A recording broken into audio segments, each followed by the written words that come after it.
Empat perempuan berdiri di antara ribuan orang lainnya yang mengejar hidup. Mereka tidak saling kenal, tapi mereka sama-sama bermimpi untuk kebebasan finansial. Rani adalah perempuan 23 tahun yang hidup dengan segala bentuk keterbatasan.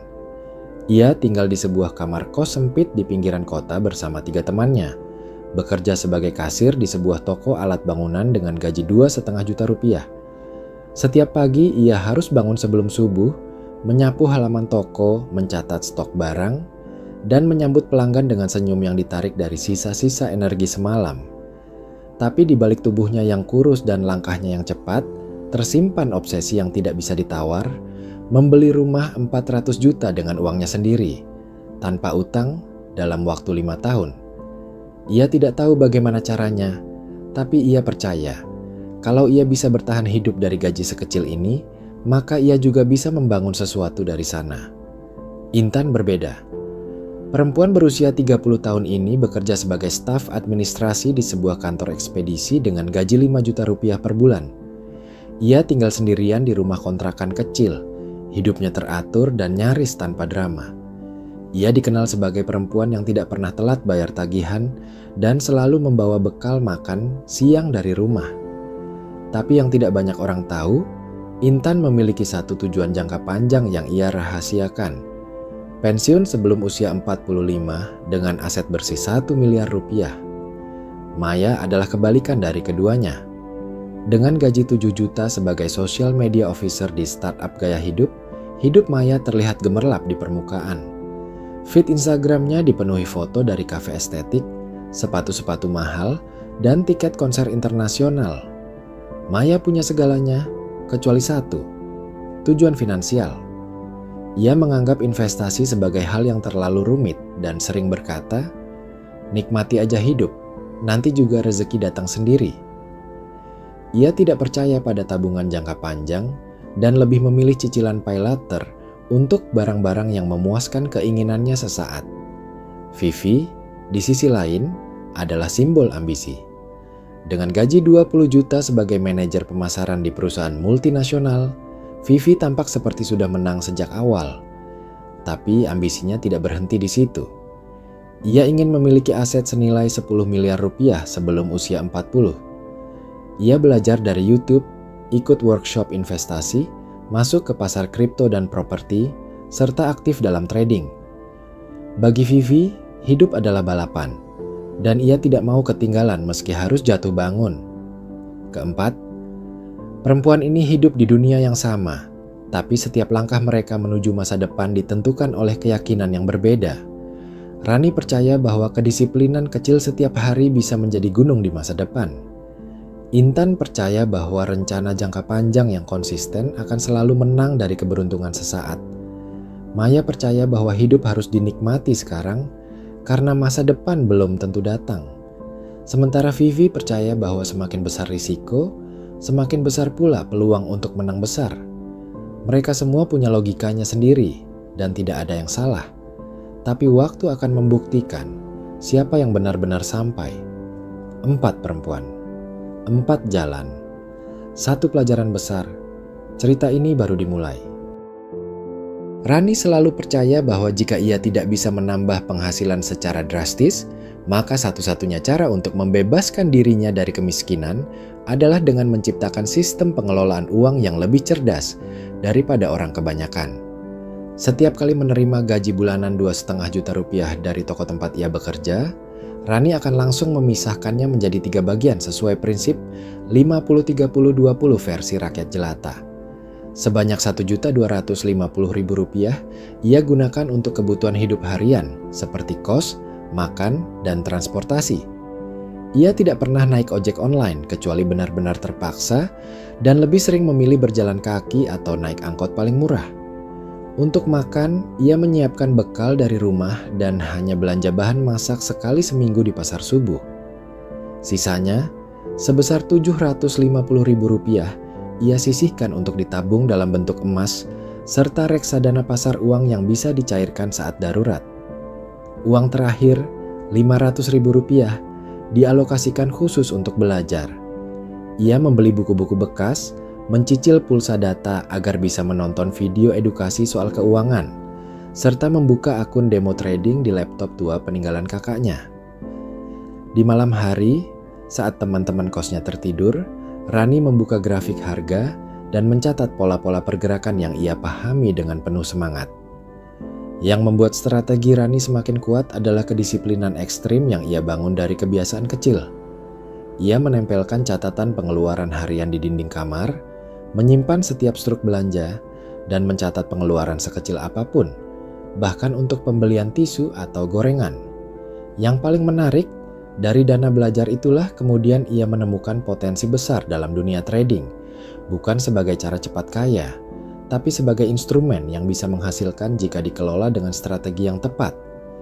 Ia mulai memahami istilah seperti risk management, support resistance, dan take profit.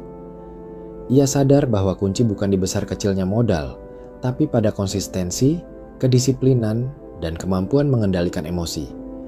Dan dari pemahaman itulah, Rani mulai melihat bahwa harapannya untuk membeli rumah 400 juta bukanlah mimpi naif, tapi kemungkinan yang perlahan-lahan mendekat. Intan menjalani hidup dengan pendekatan yang sangat berbeda. Ia tidak pernah mengalami kekurangan ekstrim seperti Rani, tetapi juga tidak pernah merasa berlebihan.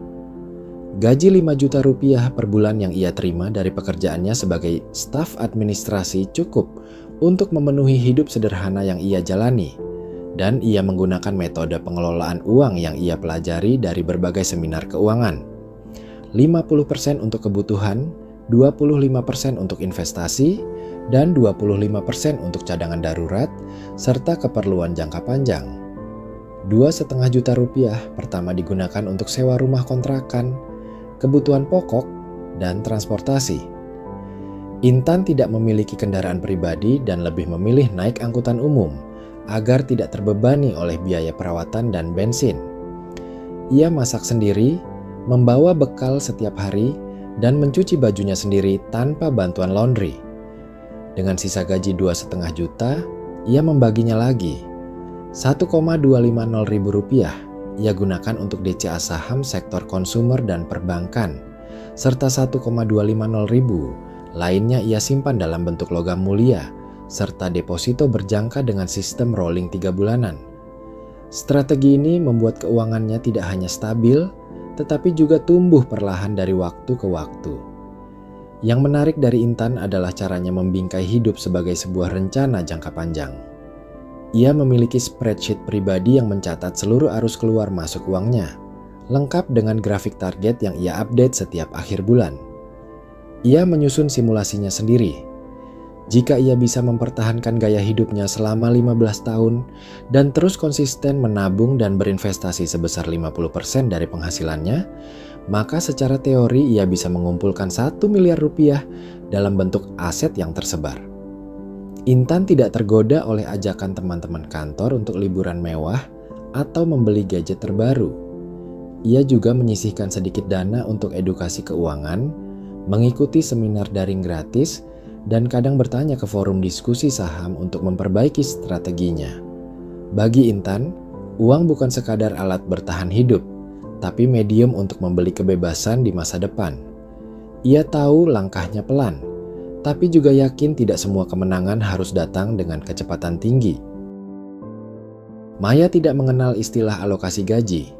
Setiap kali menerima transfer bulanan dari tempat kerjanya, yang pertama kali ia pikirkan adalah barang apa yang sedang trending dan bisa ia beli minggu ini. Dari 7 juta rupiah yang ia terima, lebih dari 5 juta langsung habis untuk gaya hidup. Langganan gym, skincare mahal, baju terbaru dari marketplace, dan makan malam di tempat bergaya industrial yang sedang ramai di media sosial. Sisa uang 2 juta, jika tidak habis juga dalam seminggu, biasanya digunakan untuk bayar cicilan pay later yang sudah tertumpuk dari bulan sebelumnya. Maya selalu merasa bahwa gajinya tidak cukup, padahal masalahnya bukan pada jumlah, tetapi pada kebiasaannya yang terus mendorong konsumsi tanpa kendali. Ia tidak menyadari bahwa semakin besar penghasilannya, semakin besar pula keinginannya, hingga tak ada satupun ruang tersisa untuk masa depan. Masalah terbesar Maya bukan pada ketidaktahuannya, tetapi pada penolakannya untuk belajar. Beberapa kali temannya menawarkan ikut kelas keuangan atau webinar investasi, Maya selalu menolak dengan alasan tidak punya waktu atau tidak percaya. Vivi, dengan penghasilan 20 juta per bulan, memiliki strategi yang agresif dan penuh risiko. Ia membagi pendapatannya menjadi 3 bagian besar. 8 juta untuk kebutuhan hidup yang mewah, apartemen high-rise, makan di luar, dan perawatan diri. 2 juta sebagai cadangan untuk darurat, dan 10 juta sisanya langsung dilempar ke berbagai bentuk investasi berisiko tinggi. Vivi tidak bermain di zona aman seperti logam mulia atau reksadana. Ia masuk ke dunia trading forex dan crypto leverage, membeli NFT di masa hype, bahkan ikut skema properti pre-launch tanpa verifikasi legal lengkap. Ia percaya bahwa untuk mencapai kekayaan besar dalam waktu singkat dibutuhkan keberanian dan kecepatan. Vivi menolak bermain aman, karena menurutnya zona nyaman tidak akan membuat siapapun kaya raya. Namun Vivi terobsesi dengan kesuksesan orang lain yang sering ia lihat di media sosial. Vivi memang sering mendapat hasil besar dalam waktu singkat, tapi juga sering kehilangan nominal yang sama dalam waktu yang sama cepatnya. Ia belum mengenal manajemen risiko, dan lebih sering bertaruh daripada berstrategi. Setiap malam ia begadang memantau candle dan tren, tapi lebih banyak berdasarkan insting daripada analisis. Vivi tahu bahwa ia mengambil risiko besar, tapi merasa bahwa itu sepadan dengan target 10 miliar yang ia pasang. Rani mengalami guncangan pertamanya saat tempat kosnya tiba-tiba digusur karena sengketa tanah yang tidak pernah diberitahukan pemiliknya. Ia dan 3 temannya harus pindah dalam waktu seminggu, tanpa persiapan dan tanpa kompensasi. Biaya pindahan, uang muka kos baru, serta kebutuhan mendesak membuatnya harus mengorbankan sebagian dari tabungan emas dan reksadananya. Ia menangis malam itu, bukan karena kehilangan tempat tinggal, tapi karena merasa telah kehilangan pijakan yang selama ini ia bangun dengan sangat hati-hati. Namun keesokan harinya, setelah tangisnya kering, ia kembali menyalakan laptop tuanya, membuka grafik harga emas dan pasangan mata uang, dan berkata dalam hati bahwa satu kekalahan tidak bisa menjadi akhir dari segalanya. Ia menulis ulang anggaran bulanannya, memangkas pengeluaran lebih ketat lagi, dan mulai mencari sampingan lain yang bisa ia kerjakan sepulang kerja. Hidup Rani tidak pernah mudah, tapi justru dari kesempitan itu ia belajar bertahan dengan cara yang lebih kuat dari sebelumnya. Intan diuji saat ayahnya yang tinggal di kampung terserang stroke mendadak, dan biaya pengobatan serta perawatannya menguras lebih dari separuh dana darurat yang selama ini ia kumpulkan. Untuk pertama kalinya dalam 5 tahun, Intan harus berhenti sementara dari investasi rutinnya dan memfokuskan seluruh aliran dana untuk kebutuhan keluarga. Ia merasa frustrasi karena semua perencanaan rapi yang ia buat seolah tidak berguna saat realita hidup datang tanpa aba-aba. Tapi di tengah keterpurukan itu, Intan menyadari bahwa inilah fungsi utama dari semua strategi keuangan yang ia bangun, bukan untuk pamer portofolio, tapi untuk menjaga dirinya tetap utuh ketika badai datang. Ia tetap mencatat setiap pengeluaran medis ayahnya, mencari program subsidi pemerintah, dan menyesuaikan semua pengeluaran agar tidak menyentuh dana pokok yang tersisa. Meskipun grafik investasinya berhenti naik, Intan tetap melanjutkan kebiasaan positif seperti membuat jurnal keuangan dan meninjau ulang portofolio bulanannya. Ia tahu bahwa ini bukan kemunduran, tetapi hanya jeda. Maya mengalami pukulan telak ketika tiba-tiba diumumkan bahwa startup tempatnya bekerja harus merumahkan sebagian besar karyawan karena gagal mendapatkan pendanaan baru. Ia termasuk salah satu yang terkena gelombang PHK dan mendadak kehilangan sumber pendapatan utama. Saat itu, ia baru saja mengambil cicilan baru untuk gadget teranyar dan belum melunasi utang dari bulan sebelumnya. Saldo rekeningnya hanya tersisa ratusan ribu, dan tidak ada tabungan, asuransi, atau simpanan darurat yang bisa ia andalkan. Panik dan malu, ia mulai menghindari pergaulan, mematikan media sosial, dan bahkan sempat mengurung diri beberapa hari karena tidak tahu harus mulai dari mana. Saat semua orang di sekelilingnya mulai bicara tentang tabungan dan investasi, Maya merasa seperti orang asing yang tertinggal jauh di belakang. Ia sadar bahwa selama ini ia menutupi ketakutan akan masa depan dengan gaya hidup yang bersinar palsu, dan kini cahaya itu padam bersamaan dengan kehilangan pekerjaannya. Vivi menghadapi bencana finansial saat pasar kripto anjlok tajam akibat tekanan regulasi global dan aksi jual besar-besaran dari investor besar. Dalam semalam, portofolionya menyusut lebih dari 60%. Dan leverage yang ia gunakan dalam trading forex memperparah kerugian tersebut hingga menembus angka ratusan juta rupiah. Vivi terpukul bukan hanya karena kehilangan uang, tetapi juga kehilangan kepercayaan diri yang selama ini menjadi bahan bakar ambisinya. Ia merasa malu karena semua orang mengenalnya sebagai perempuan sukses yang paham investasi, dan kini ia bahkan ragu untuk membuka aplikasi keuangannya. Dalam beberapa minggu, ia mulai mengalami gejala stres berat, sulit tidur, dan kehilangan semangat kerja. Vivi mencoba bertahan dengan menjual sebagian barang mewah yang ia miliki, tapi rasa kehilangan itu terlalu dalam untuk ditutup dengan konsumsi baru. Ia mulai mempertanyakan semua keputusan yang pernah ia ambil, dan untuk pertama kalinya ia benar-benar takut bahwa mimpinya untuk mencapai 10 miliar rupiah hanyalah fantasi belaka. Setelah melalui badai yang mengguncang hidupnya, Rani menyadari bahwa ia tidak bisa lagi hanya bertahan. Ia harus bangkit dengan cara yang lebih cerdas. Dari sisa tabungan dan hasil jualan kecil-kecilan, ia berhasil mengumpulkan 6 juta rupiah.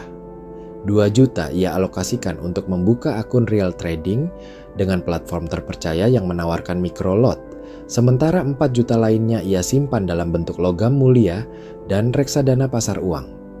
Ia memutuskan untuk fokus pada pasangan mata uang euro yen dan emas karena volatilitasnya yang masih bisa diprediksi. Rani memanfaatkan waktu malam sepulang kerja untuk scalping di sesi Asia dengan target harian maksimal 2% dan stop loss ketat. Ia membuat jurnal trading harian, menulis alasannya entry, strategi yang digunakan, dan hasilnya. Rani tidak mengejar cuan besar, tapi ketahanan mental dan konsistensi. Setiap kali loss, ia berhenti dan menganalisis kesalahan. Baginya, trading adalah ujian karakter lebih dari sekadar angka. Perubahan strategi ini membuat Rani semakin tenang. Ia tidak lagi panik saat grafik turun atau saat keuntungannya hanya sedikit. Ia merasa punya kendali karena tahu apa yang ia lakukan dan kenapa. Kepercayaan dirinya tumbuh karena ia tidak lagi bertaruh, melainkan mengambil keputusan berdasarkan data dan disiplin. Uangnya memang belum banyak, tapi ia tahu bahwa fondasi yang ia bangun jauh lebih kokoh daripada sekadar modal besar tanpa arah. Ia juga mulai merinci ulang strategi jangka menengah dan memperhitungkan efek inflasi terhadap nilai real tabungannya. Ia tahu bahwa harga rumah akan terus naik, tapi ia juga tahu bahwa setiap langkah kecil yang benar bisa menutupi jarak yang besar jika dijalani terus-menerus. Intan memilih untuk melakukan penyesuaian menyeluruh terhadap struktur keuangannya setelah kejadian ayahnya. Ia menyusun ulang prioritas dan mulai mengubah alokasi investasi dari yang sebelumnya cukup agresif menjadi lebih defensif. Ia menurunkan porsi saham dan mulai memasukkan sebagian besar dana ke obligasi pemerintah dan reksadana pasar uang untuk menjaga likuiditas. Ia juga mulai menambah dana darurat perlahan dengan memanfaatkan penghasilan tambahan dari freelance di malam hari. Dari pengalaman pahit itu, Intan belajar bahwa fleksibilitas adalah bagian dari strategi. Ia tidak merasa gagal karena berhenti sejenak, tapi justru merasa lebih matang karena bisa beradaptasi dengan realita yang datang di luar perhitungan. Perubahan tersebut membuat Intan semakin sadar bahwa target 1 miliar tidak harus dikejar dengan kecepatan tinggi, tetapi dengan kesinambungan. Ia memperpanjang horizon waktu dari 15 menjadi 17 tahun agar lebih realistis dengan kondisi terkininya. Ia juga mulai mencatat inflasi tahunan dan menyesuaikan proyeksi nilai uangnya agar tidak tertipu angka nominal. Selain itu, ia membekali dirinya dengan literasi yang lebih dalam tentang pajak, proteksi aset, dan manajemen risiko jangka panjang. Intan tahu bahwa perjalanan masih panjang, tapi ia tidak lagi merasa cemas karena telah memiliki sistem yang lebih kokoh. Ia tidak ingin cepat sampai, ia ingin sampai dengan selamat. Maya, setelah mengalami keterpurukan, mulai menata ulang hidupnya secara perlahan. Ia memutuskan untuk berhenti menyesali masa lalu dan mulai dari hal terkecil membuat daftar pengeluaran harian. Untuk pertama kalinya, ia mencatat semua uang keluar masuk, termasuk uang parkir dan kopi sachet. Ia merasa malu pada dirinya sendiri karena baru sekarang sadar bahwa keuangan bukan tentang seberapa besar gaji, tapi seberapa paham kita mengelola. Maya juga mulai bekerja paruh waktu sebagai admin online di toko kerudung milik tetangganya, sambil membuka jasa titip belanja sayur untuk para ibu rumah tangga di lingkungan tempat tinggalnya. Uang yang ia hasilkan tidak besar, tapi cukup untuk mulai menabung Rp10.000 per hari ke dalam toples plastik yang ia beri nama Tabungan Harapan. Seiring waktu, Maya mulai merasa kembali punya kendali atas hidupnya. Ia belajar tentang dasar-dasar keuangan dari YouTube dan mulai mengikuti akun-akun edukasi finansial di media sosial.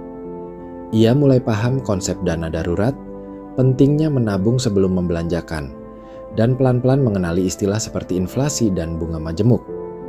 Maya masih jauh dari bebas finansial, tapi setidaknya kini ia tidak lagi buta arah. Vivi yang sebelumnya tumbang akibat overtrading dan keputusan impulsif, akhirnya memutuskan untuk berhenti total dari dunia leverage dan spekulasi tinggi. Ia menarik seluruh sisa dana investasinya dan menyimpannya dalam instrumen likuid sementara waktu. Selama 3 bulan, Vivi menjalani fase detox dari semua hal berbau cuan instan. Ia fokus memperbaiki kesehatan mental, berkonsultasi dengan psikolog, dan memulihkan kembali semangat kerja yang sempat runtuh. Dalam proses itu, ia membaca ulang semua jurnal tradingnya, mencatat kesalahan terbesar yang pernah ia lakukan, dan mulai menuliskan ulang tujuan keuangannya. Ia menyadari bahwa target 10 miliar sebelum usia 40 mungkin terlalu ambisius jika tidak dibarengi dengan perhitungan yang matang dan strategi yang realistis. Maka ia menurunkan ekspektasinya dan mulai dari awal. Kini, Vivi memilih pendekatan yang jauh lebih hati-hati. Ia membeli sebidang tanah kecil di luar kota dengan uang tunai dan menyewakannya untuk keperluan pertanian. Ia juga mulai berinvestasi di saham sektor real dengan pendekatan value investing dan menyimpan sebagian penghasilannya dalam bentuk logam mulia sebagai proteksi nilai. Vivi membuat alokasi bulanan baru, 40% untuk kebutuhan, 20% untuk cadangan darurat, dan 40% untuk investasi jangka panjang. Ia tidak lagi mengejar keuntungan instan, tapi kestabilan dan pertumbuhan yang berkelanjutan. Vivi belum mencapai target, tapi kini ia berjalan dengan arah yang jelas dan kecepatan yang wajar, tanpa lagi mengorbankan kesehatan mentalnya. Setelah 5 tahun, Rani kini tinggal di sebuah rumah kecil di pinggiran kota yang berhasil ia beli tunai, persis seperti mimpinya dulu. Rumah itu sederhana, namun setiap sudutnya menyimpan cerita perjuangan. Ia masih bekerja sebagai kasir di toko bangunan yang sama, namun kini ia juga menjalankan kursus online gratis mengenai manajemen keuangan bagi para pekerja berpenghasilan rendah. Rani tidak pernah menjadi kaya dalam angka, tetapi ia merasa lebih kaya dari siapapun karena berhasil mengubah nasib dengan tangan sendiri. Ia bahagia, bukan karena hartanya melimpah, tapi karena ia hidup sesuai dengan nilai yang ia perjuangkan sejak dulu. Hidup tanpa utang, tanpa pura-pura, dan dengan kendali penuh atas pilihan hidupnya. Dari kamar kos sempit ke rumah miliknya sendiri, Rani telah membuktikan bahwa gigih lebih penting dari sekadar pintar. Intan mencapai apa yang dulu hanya terlihat di spreadsheet-nya setelah 15 tahun. Dengan aset bersih lebih dari 1 miliar rupiah yang tersebar dalam saham, obligasi, dan properti kecil di daerahnya, Intan pensiun dari pekerjaan kantoran di usia 45 tahun. Kini ia lebih banyak menghabiskan waktu dengan berkebun, menulis blog edukasi finansial, dan menjadi pembicara tamu di berbagai acara literasi keuangan.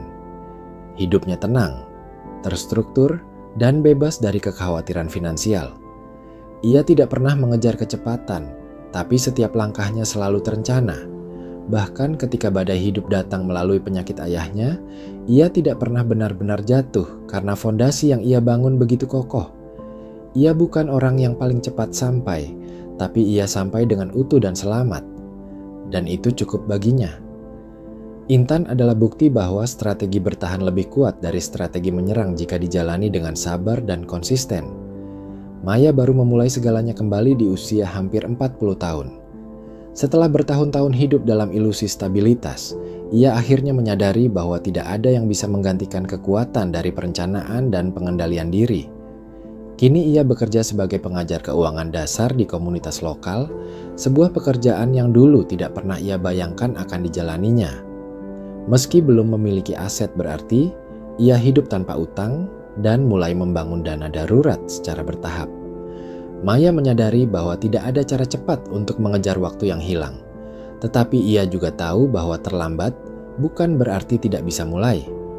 Ia menyimpan catatan keuangan di dalam buku kecil dan belajar dari setiap kesalahan masa lalunya.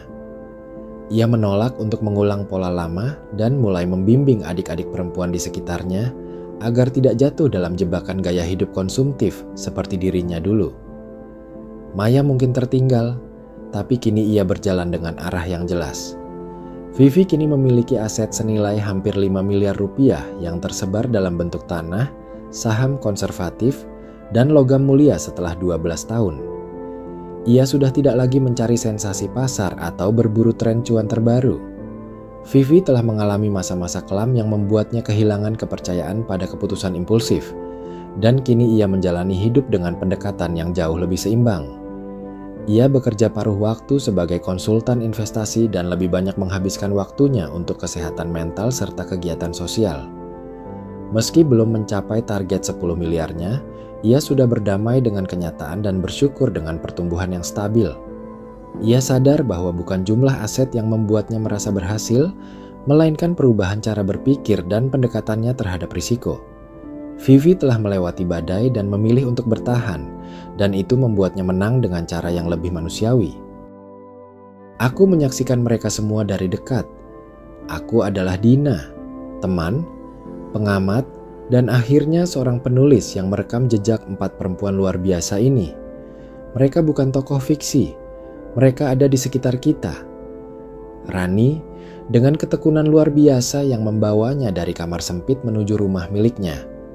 Intan, yang mengubah hidup menjadi proyek jangka panjang dan berhasil mewujudkannya. Maya, yang jatuh paling dalam tapi akhirnya berani menatap ke depan.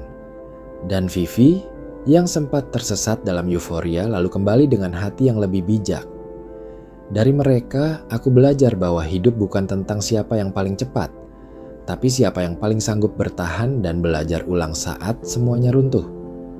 Banyak orang ingin hasil cepat. Mereka mencari jalan pintas, meniru apa yang terlihat di media sosial, dan berharap bisa kaya tanpa proses. Tapi kisah mereka berempat menunjukkan bahwa keberhasilan sejati datang dari kombinasi antara waktu, kesabaran, dan kejujuran pada diri sendiri. Tidak ada yang benar-benar menang instan. Bahkan Vivi yang tampak paling sukses di awal harus jatuh dulu untuk memahami bahwa kekayaan tanpa fondasi bisa hancur seketika. Maya yang dulu tertinggal justru menjadi cermin bagi banyak orang bahwa tidak ada kata terlambat untuk berubah asalkan ada keberanian untuk mulai. Aku berbicara ini bukan untuk memuliakan mereka, tapi untuk mengingatkan kita semua bahwa jalan menuju kebebasan finansial bukan soal angka, melainkan soal karakter. Soal bagaimana kita memperlakukan uang, waktu, dan diri kita sendiri. Mereka semua berbeda, tapi satu hal yang sama. Mereka mau belajar. Rani menang karena gigih. Intan menang karena sabar. Vivi menang karena berani mengubah. Tapi Maya, dia baru sadar bahwa waktu tidak bisa dibeli ulang. Jalan manapun bisa dipilih. Tapi keputusan itu bukan soal uang, melainkan soal keberanian untuk belajar.